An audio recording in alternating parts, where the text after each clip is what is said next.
This video is for a request made by the viewer Michael Russell. Thank you, Mr. Russell, for posting the question comment down below. And I'm going to increase the size of this and explain the code of what it's doing. This is code to redefine the character set on the Commodore Plus 4 and Commodore 16 computers. It doesn't matter how much RAM your computer has, this should work. 3000 through 3000, what that does is that copies a machine language program into memory that will quickly transfer.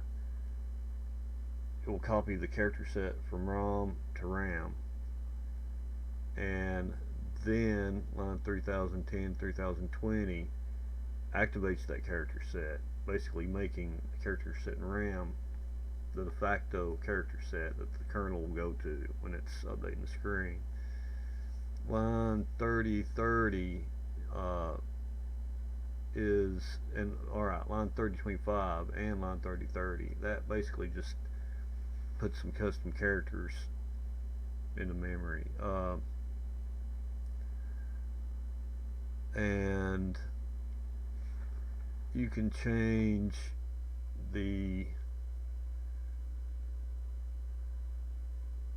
values in the parentheses on line 3025 to change which character in the character set you're redefining. So, like, I'm reading data statements from 3070, and I am redefining 5 characters. I hope this makes sense. It's been a while since I looked at this code, but that's basically it. So it's not very long. You can type it, by the time that you finish watching this video, you could have typed it in and tried it yourself. So thanks for watching. I hope I answered your question.